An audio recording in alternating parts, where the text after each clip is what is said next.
Hello.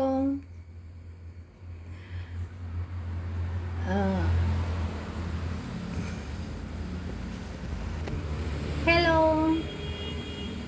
ഈ ചെയ്യാത്ത തെറ്റിന് പഴി കേൾക്കുകയെന്ന് പറഞ്ഞു കേട്ടിട്ടുണ്ടോ? അല്ലെ പഴി കേട്ടിട്ടുണ്ടോ? എന്ത് ഭീകരമായിരിക്കും അല്ലേ?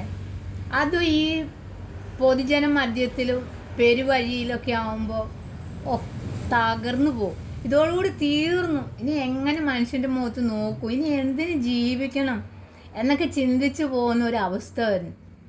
അത് അനുഭവിക്കുന്നവർക്കേ അറിയുള്ളൂ കേട്ടോ. ഇന്നലെ ആ ഒരു അവസ്ഥയ്ക്ക് എൻ്റെ നിർഭാഗ്യവശാൽ എനിക്കത് അനുഭവിക്കേണ്ടി വന്നു.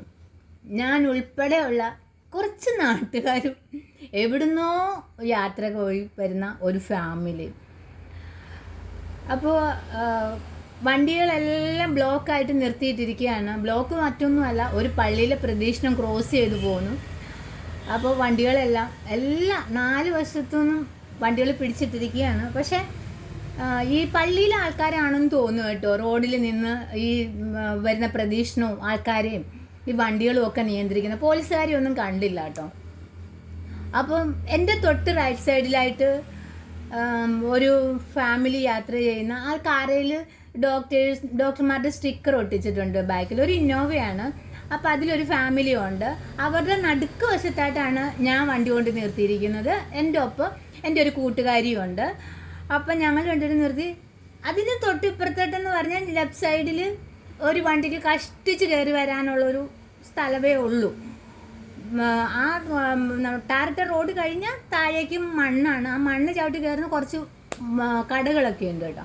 അപ്പോൾ ഒരു ഫാമിലി ബൈക്കിൽ ഇത്തിരിയുള്ള ആ വഴി കൂടെ കയറി വന്നിട്ട് എൻ്റെ ഫ്രണ്ടിലായിട്ടും ആ കാറിനോട് ചേർന്നായിട്ട് നിന്ന് കഴിഞ്ഞിട്ട് ആ പുള്ളിക്കാരന് പൊക്കക്കുറവ് കൊണ്ടാണെന്ന് തോന്നുന്നു, കാല് വണ്ടി നിർത്തിയപ്പോൾ തറയിൽ ഈ വിരലുകൾ മാത്രമേ റോഡിൽ കുത്താൻ പറ്റുന്നുള്ളൂ. എന്നിട്ടും ആ പുള്ളിക്കാരൻ്റെ അഹങ്കാരം എന്ന് തന്നെ ഞാൻ പറയത്തുള്ളൂ. ഒരു കാല് വണ്ടിയിൽ ആ പുള്ളിക്കാരൻ്റെ വണ്ടി ഓടിച്ചിരിക്കുന്ന പുള്ളിക്കാരൻ്റെ ഫ്രണ്ടിൽ മകനാന്ന് തോന്നുന്നു, 4 വയസ്സുള്ള ഒരു ആൺകുട്ടി. 4 വയസ്സ് ഉണ്ടാവുള്ളൂ അതിന് കേട്ടോ. അതിൻ്റെ ആ അച്ഛൻ്റെ തൊട്ട് പുറകിലായിട്ട് ഒരു 2-3 വയസ്സിന് അടുത്തുള്ളൊരു പെൺകുട്ടി. സൈഡ് തിരിഞ്ഞ് അയാളുടെ ഭാര്യ, കയ്യിലൊരു 6-7 മാസമുള്ളൊരു കുഞ്ഞു വാവ ഇരിപ്പുണ്ട്. ഇവർ ഇങ്ങനെ സൈഡ് തിരിഞ്ഞ് ഇവരിട്ടിരിക്കുന്നത് ഒരു നൈറ്റിയും കഴുത്തേ കൂടി ഒരു ഷോളും ഇട്ടിട്ടുണ്ട്. ഇവരിങ്ങനെ ഇരുന്നിട്ട് ഈ ഫ്രണ്ടിലിരിക്കുന്ന കുഞ്ഞിൻ്റെ കയ്യിലേക്ക് എന്തോ ബിസ്ക്കറ്റാണ് എന്തോ ഇങ്ങനെ കൊടുക്കാൻ വേണ്ടി കൈ നീട്ടുകയും എൻ്റെ ഒപ്പം ഇരുന്ന്. അപ്പം ഇതിന് മുമ്പ് ഇവരിങ്ങനെ കൊണ്ടുവന്ന് നിർത്തുമ്പോൾ തന്നെ ഞാനും എൻ്റെ ഫ്രണ്ടും കൂടി പറയുന്നുണ്ടായിരുന്നു. എൻ്റെ ഫ്രണ്ട് എന്നോട് പറഞ്ഞു, നോക്കടി ഇവിടെ അടുത്തെങ്ങാണ്ടുള്ളവരാണെന്ന് തോന്നുന്നു, അവർ ഹെൽമെറ്റ് ഒന്നും വെച്ചിട്ടില്ല, അച്ഛനും വെച്ചിട്ടില്ല, അമ്മയും വെച്ചിട്ടില്ല. ആ കുഞ്ഞുങ്ങളുടെ ഗതി എന്ന് പറയല്ല, ഇവർ ഈ ബിസ്ക്കറ്റ് എന്തോ കൊടുത്ത വഴിക്കാൻ ഇവർ ഫ്രണ്ടിലോട്ട് ആഞ്ഞു പോവുകയും അവർ ആ മണ്ണിലോട്ട് കൈക്കുഞ്ഞുമായിട്ട് വീഴുകയും ചെയ്തു. കടയിൽ നിന്ന് ആൾക്കാരെല്ലാം ഓടി വന്ന് ഇവരെ പിടിച്ചെഴുന്നേൽപ്പിക്കാനായിരുന്നു. ആ പിള്ളേർക്കാരത്തി ഭയങ്കരമായിട്ട് ഷൗട്ട് ചെയ്തു, വേണ്ട ഞങ്ങളാരും തൊടണ്ട, ഞങ്ങൾ എഴുന്നേറ്റ് ഒറ്റ മറിച്ചാകുമ്പോൾ പുള്ളിക്കാരത്തേക്ക് എന്തോ ഒരു പ്രേതം കൂടിയാണൊക്കെ, ബാധ കൂടിയാണൊക്കെ കിടന്ന് ഭയങ്കരമായിട്ട് ഒച്ചപ്പാടും ബഹളവും.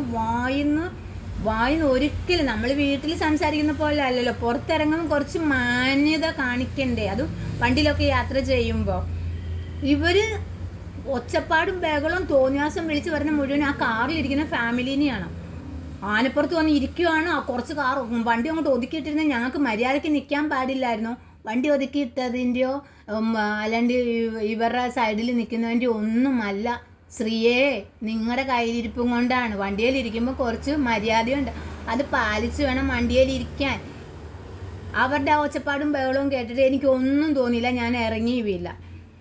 അപ്പോൾ അവർ ആ കാറിലിരുന്ന വൈഫാണെന്ന് തോന്നുന്നു, ഫ്രണ്ടിലിരിക്കുന്ന ആ പുള്ളിക്കാരത്തി തല കുനിച്ചിരിക്കുകയാണ് ഇവരുടെ ഒച്ചപ്പാട് കേട്ടോ. കാരണം അവർക്ക് മനസ്സിലായി, ഇവർ വീണപ്പോൾ തന്നെ ഇവർ കാറിൻ്റെ ഗ്ലാസ് താഴ്ത്തി വെച്ചിരുന്നു കേട്ടോ.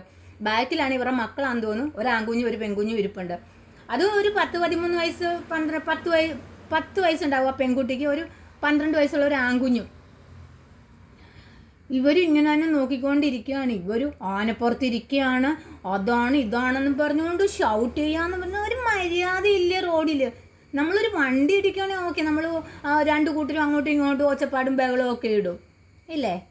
പക്ഷെ ഇത് ആരുടെയും കയ്യിൽ, മറ്റുള്ളവരുടെ കയ്യിലെ കുഴപ്പമല്ല, ഇവരുടെ ഈ സ്ത്രീയുടെ കുഴപ്പം കൊണ്ട് ഇവർ ഇത്രയും ആദ്യം കുഞ്ഞുങ്ങളെയും വെച്ച് കാലിനും കൈക്ക് നീട്ടമില്ലാത്തൊരു കെട്ടിയവൻ കുതിരപ്പുറത്ത് കയറി ഇരുന്നുകൊണ്ട്, അപ്പോൾ കുതിരപ്പുറത്ത് കയറി ഇരിക്കുമ്പോൾ കെട്ടിയവനോട് സ്ത്രീയെ നിങ്ങൾ പറയണം